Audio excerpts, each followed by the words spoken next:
morning, I want to start by getting some help from everybody here. I've been working really hard on researching Romans, the book of Romans, for this current series of sermons that we are in here at the Foundry Church. And it has been great, but it's also brought up some very perplexing questions for me that I have to be wrestling with almost on a daily basis the last few weeks. And so I want to get some help today from some of you to see if you could help me figure out some of these difficult questions that have been rolling around in my mind. So are you guys up for that? All right. Here goes. Here's the first one. Do we have it, Isaac? All right. Is there another word for cinnamon? Cinnamon. My bad. Now I can't even say it. But is there another word for it? I'm just going to say for it. All right. What about this question?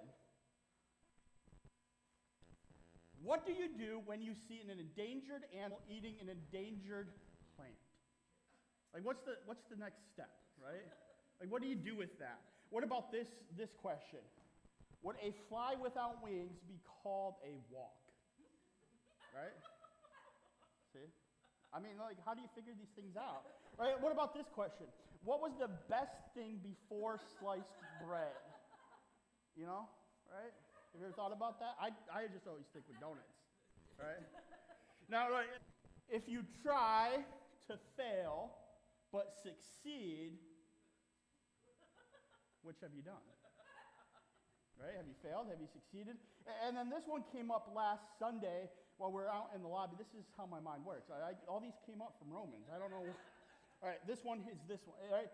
In the song Bingo, is the farmer named Bingo or is it the dog? Right? Everyone's singing the song in their heads right now, right? So is it the farmer or the dog? All right? Who knows? And certainly, not least, but last, it's this question that all you parents probably get a million times a day from all the kids downstairs. Why? Right? Why? Right? All your parents are nodding your head because you get this. Right? You get what's happening here. Why is it impossible with some of those other questions? And it can go on and on for ages. For example, a couple of weeks ago, Christina and I, Miss Juanita, she's on vacation this week, but we were with all your junior high kids, most of your junior high kids, at camp. And we were getting all of these why questions. The kids were asking, why are we going over there again? Or why are we sitting here? And then they would say, why do we have to go over there and move seats? Or why are we singing this song? Like I planned the whole thing or something. Why didn't I get picked to play that game on the stage and that kid got picked? Why? And in a moment where I sounded like my dad, I snapped and I said, you know what? Right? What did I say? Put that up there. Everybody knows, all right? I sounded just like my dad because I said so. All right, probably not my finest moment, but if it got them to do what they needed to do, right? Now, the book of Romans that we've been looking at is full of answers to really hard questions. Questions that we may have, questions that we have asked, some of the questions that we've already have dug into. And here, as we've been going through this series of sermons, going through the book of Romans, we're going to go to the 9th chapter today, and we're going to look at some other questions. So as you turn your Bibles to Romans chapter 9, go ahead and get ready. Again, you can use the Bibles that are in the seats in front of you, and you can take those Bibles with you. They are free for you to take, to use, to have. You can give them away, right? When you invite your friends to the end of the summer bash, you can give them a Bible, or they can get one when they come, right? Bonus. But Romans chapter 9, use the table of contents if you need to. It's in the New Testament. And as a quick recap, as you're turning there, let's remember what questions we have answered so far. Right? Is it possible to live a perfect life? We looked at that. The very first week, we learned during week 1 of this series that we are all sinners, that we're all falling short of the glory of God. That was a fun week to start a sermon series, right? And so the answer to that question is no, right? We're all sinners. If we stand trial before God, before the God that we're forging our life on, right, we are going to be found, right? It's not enough of our works or what we do to get us into heaven. We all fall short, it said.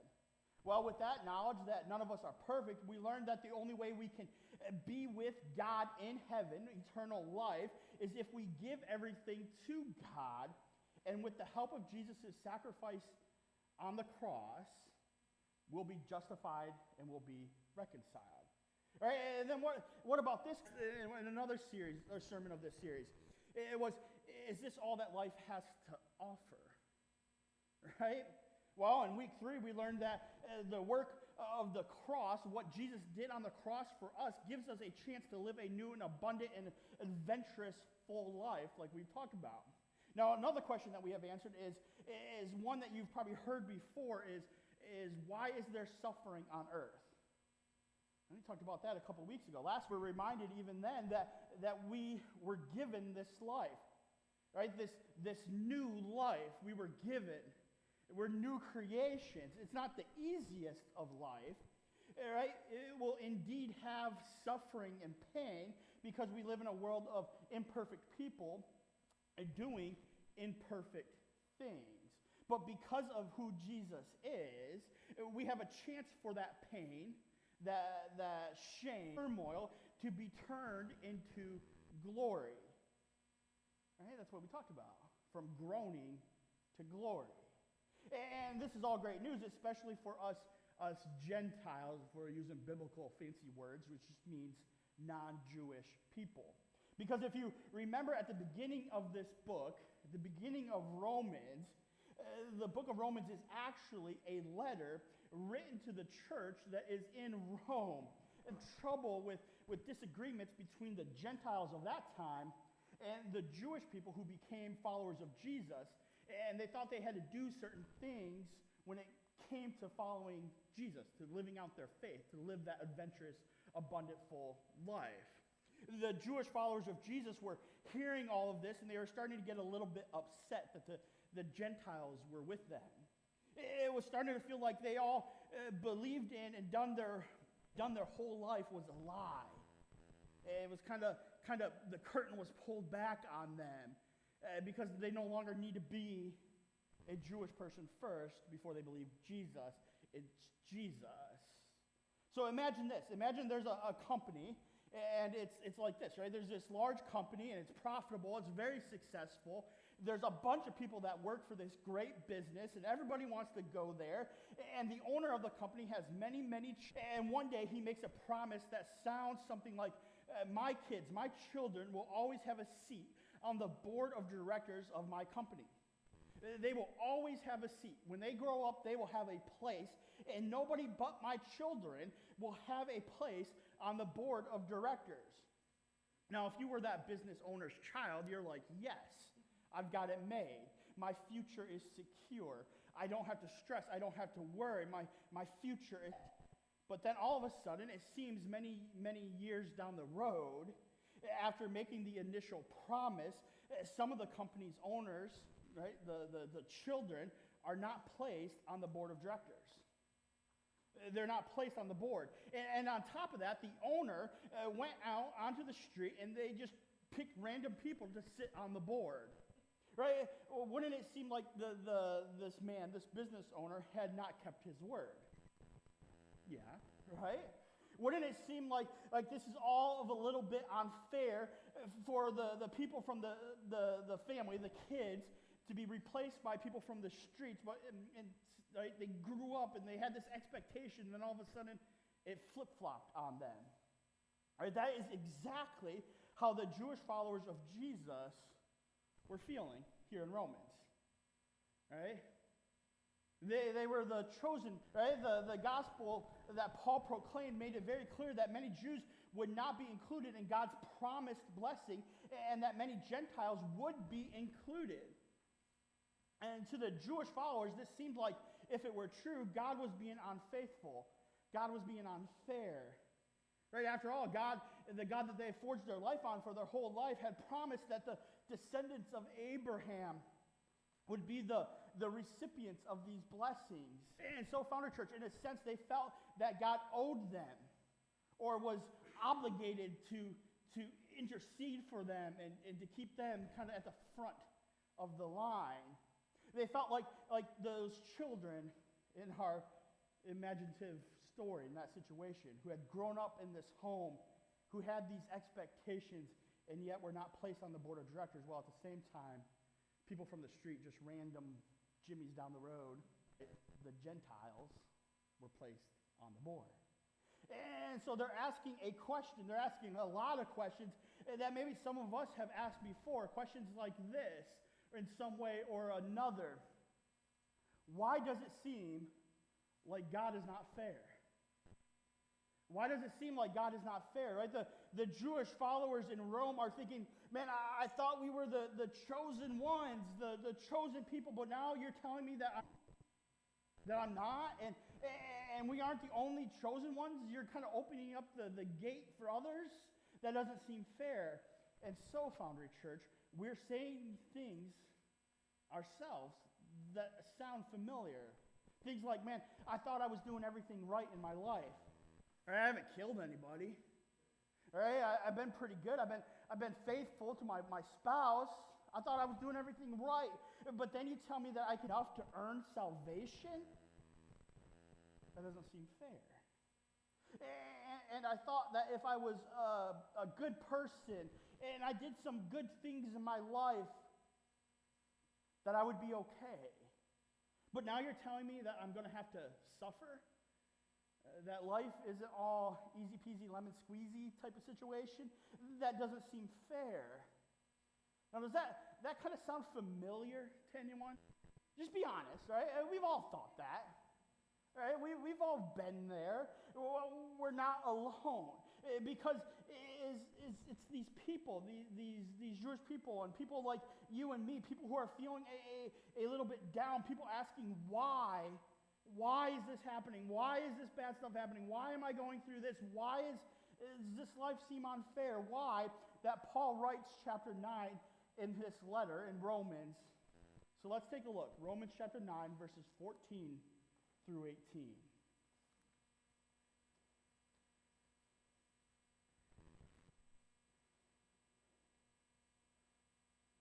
It says this. What shall we say then? Is there injustice on God's part? By no means. For he says to Moses, I will have mercy on whom I have mercy, and I will have compassion on whom I should. So then it depends not on human will or exertion, but on God who has mercy. For the scripture says to Pharaoh, for this very purpose I have raised you up, that I might show my power in you, and that my name might be proclaimed in all the earth. So then, he has mercy on whomever he wills, and he hardens whomever he wills. Keep your finger right there. So right off the bat, Paul addresses the elephant in the room, right? Is God not fair? No, right? God is God, he says.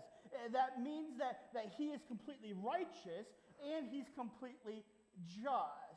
Right? For us to question the justice of God can mean one thing and one thing only. We have a small view of sin and a small view of holiness when it comes to our sin. Just like we talked about in week 1. Because here's the truth, Foundry Church, and it might be harsh, but God owes you nothing. I know, right? In today's world, that's not a popular message, right? We think we're owed everything. But listen, God owes us nothing. We really have no standing in questioning his justice. It would be like Charles Manson complaining to a judge because the judge gave someone's speeding ticket. Right? It just doesn't make sense, right? We do not really have a leg to stand on to question God's justice. God is completely holy, which means set apart, completely righteous, completely just, so wholly different from us that we cannot fully comprehend him or his choices. Now, before you think that's a cop-out, just to say that, let's dig into it a little bit. Because if we're honest with ourselves, we know that, of course, we deserve the wrath of God.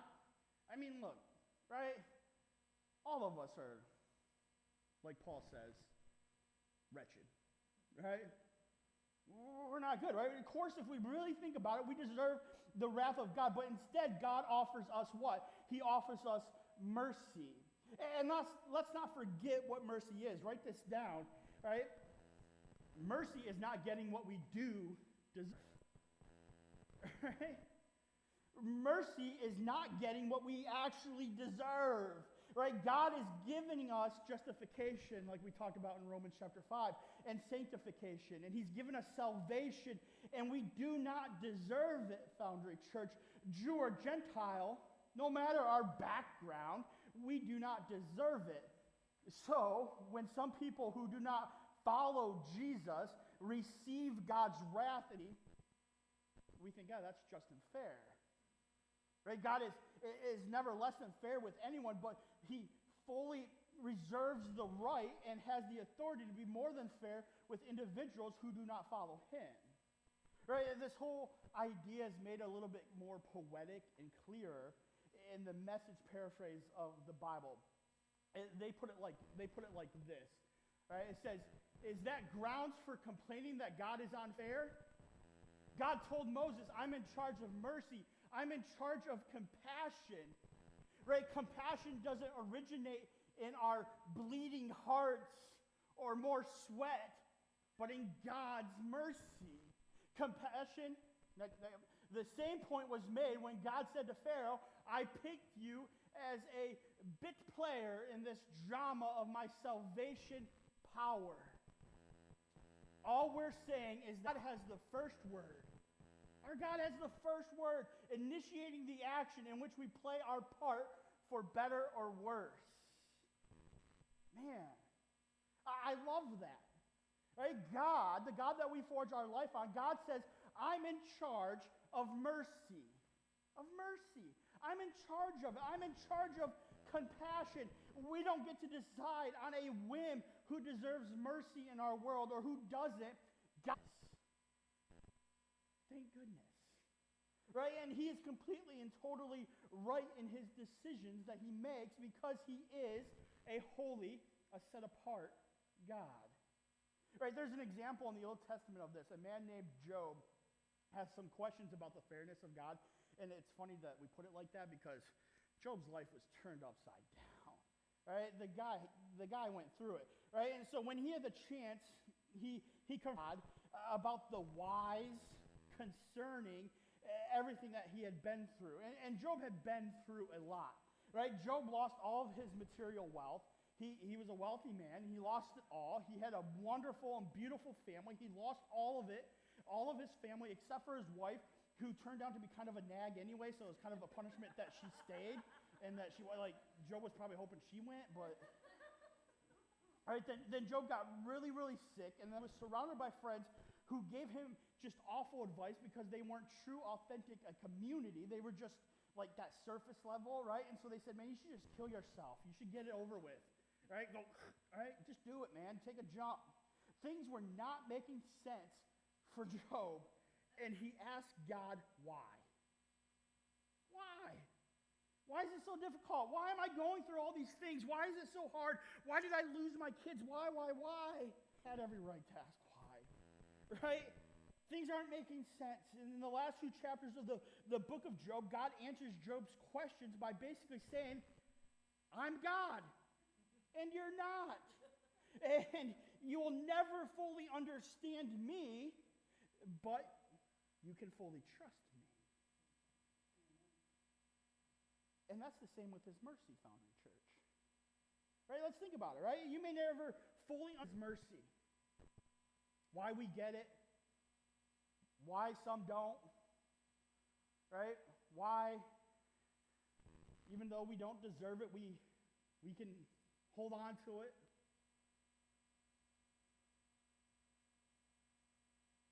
Listen, it comes down to this. Look at it like this. It's God's job to be perfect, not ours. That takes a weight off my shoulders. I don't know about you. But when I see God extending mercy in ways that I don't even comprehend or can't even think about, or when I experience his mercy and I'm like, I don't deserve it, or like, God give me more, but he's kind of withholding it a little bit, I can understand that his ways, that his job is to be perfect and not mine. I don't have to understand it. I just have to trust him. It is our job to follow after him, to live the abundant and adventurous life that he has for us, and to try to bring others along with us on that journey. Right? That's what he says our job is to guide people to forge that lifelong reliance on God. Right? It is our job to forge that and to guide others. God has the rest. But this does bring about another good question. Look at this one, right? If God is in charge of everything, do I even have a say in anything?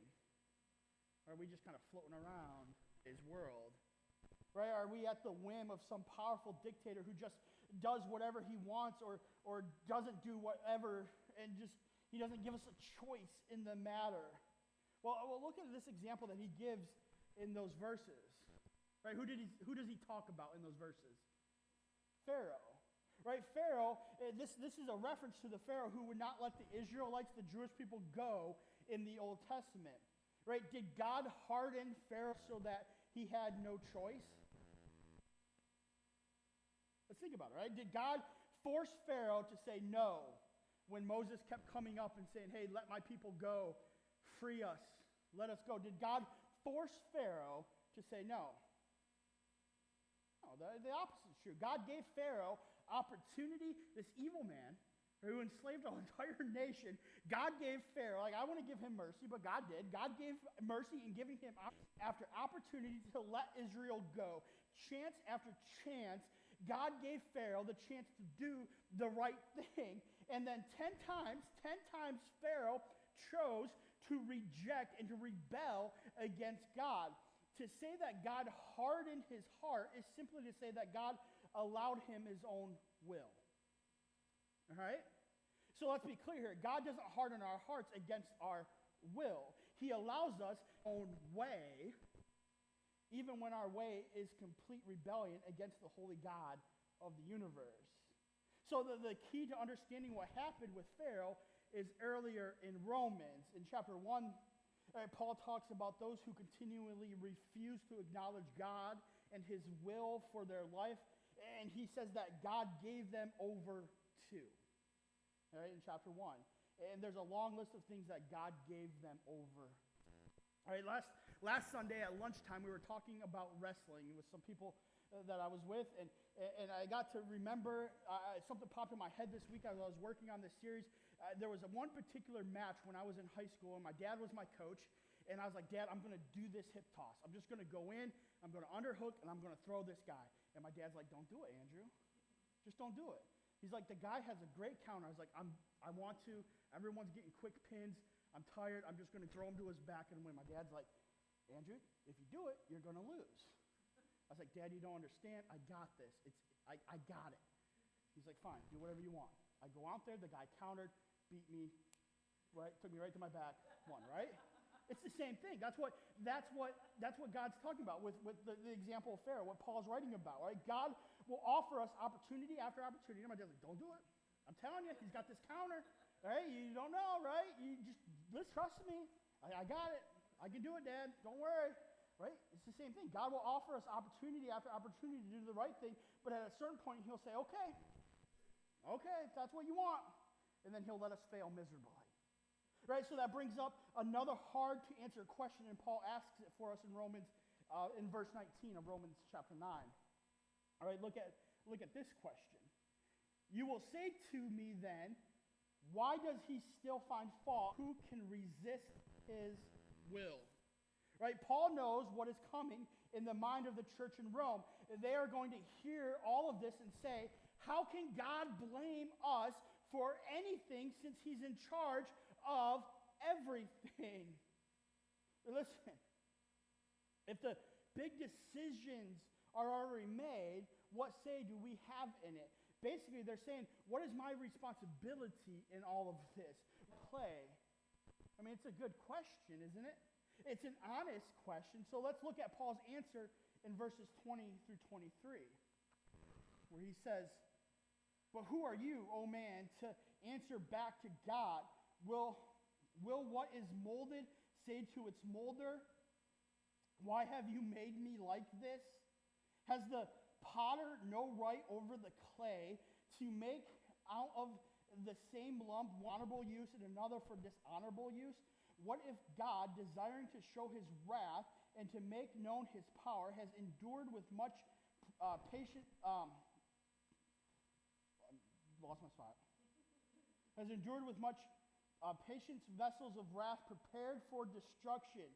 Right? Verse 23 says this, in order to make known the riches of his glory for the vessels of his mercy, which he has prepared beforehand for.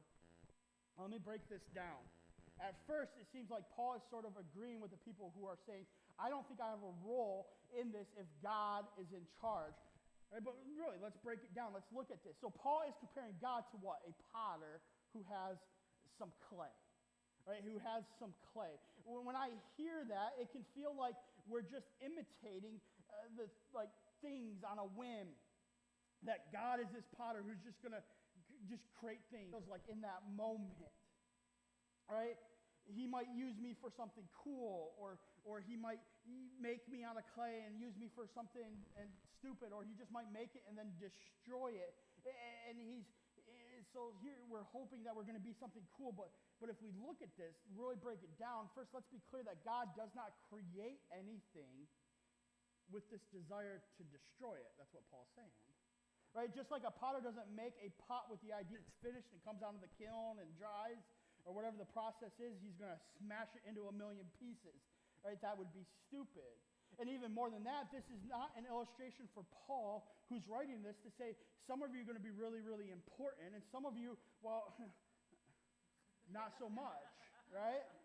What he's really getting at is at the heart of the illustration is something that's really, really powerful when it comes to clay and a potter. Yes, we are created objects, and if we go back to the creation story in Genesis, we are created objects, right? And created objects have no control over our Creator. And don't miss this, right? This is the point.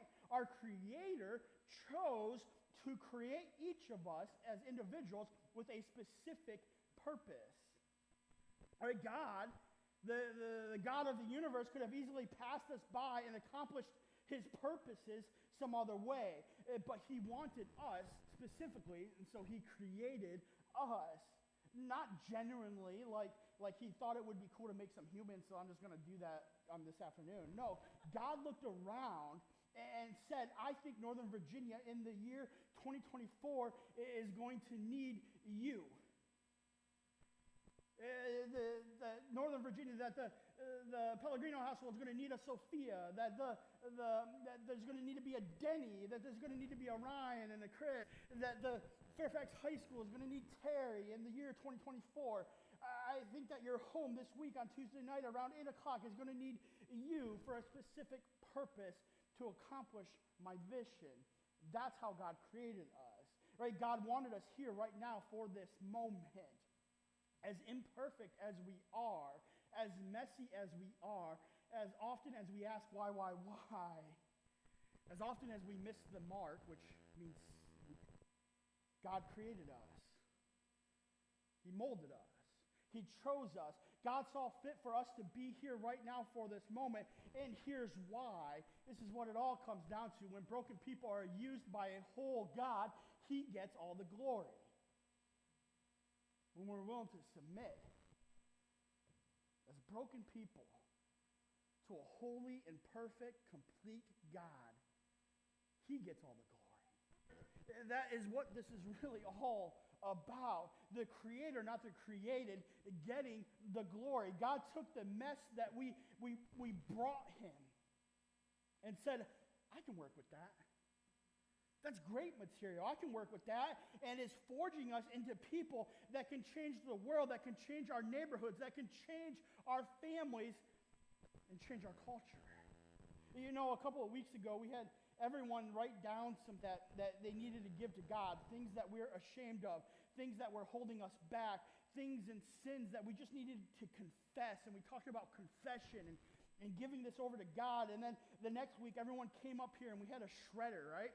And we shredded those sheets. And we talked about how God gave us this better ledger. And we have this ledger of who God says that we are.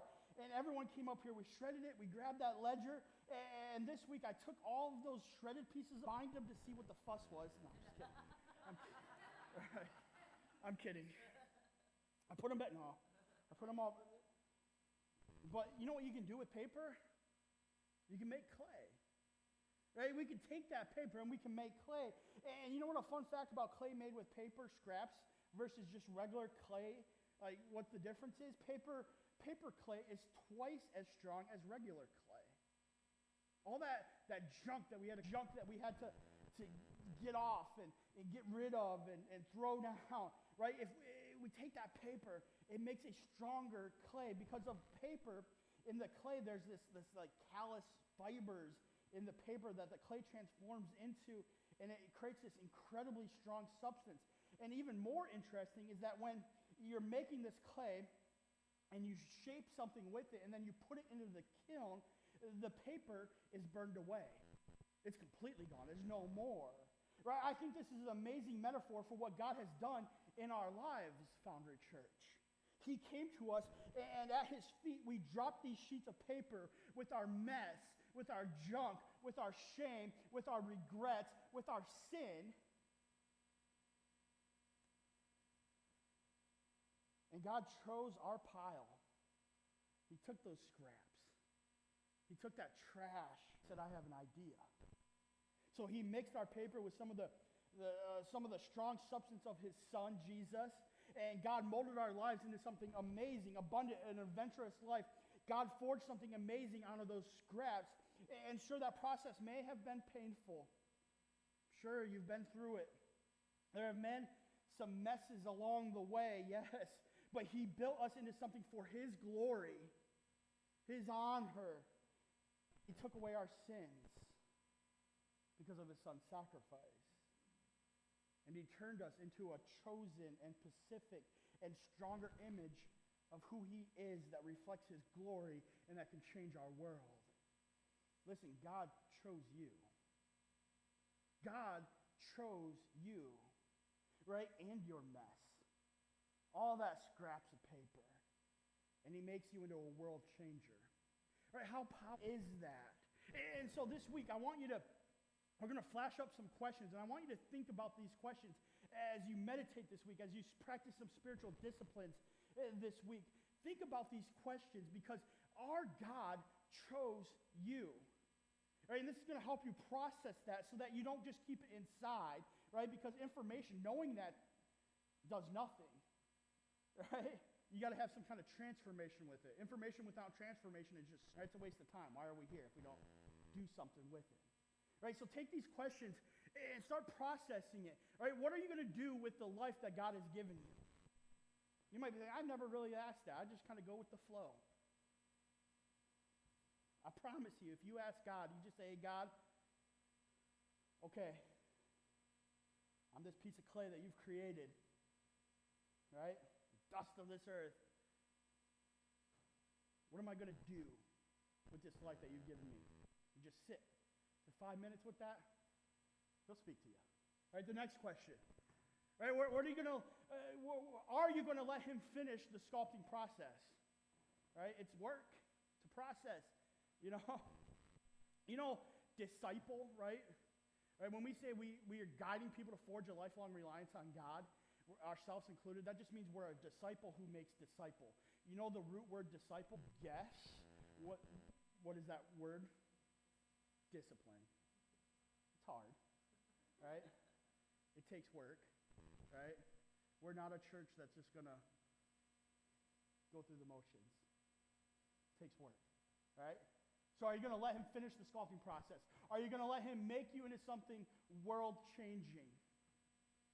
Right? You're thinking, man, does that mean I got to become the next president of the United States? No. That means you're going to be a son or a daughter of the king. It means you're going to love God, you're going to love people, you're going to be forged, right? You're going to focus on his kingdom, you're going to own your spiritual growth, you're going to be responsible for inviting others, you're going to grow as a leader. We're following because we're all leaders in some sphere.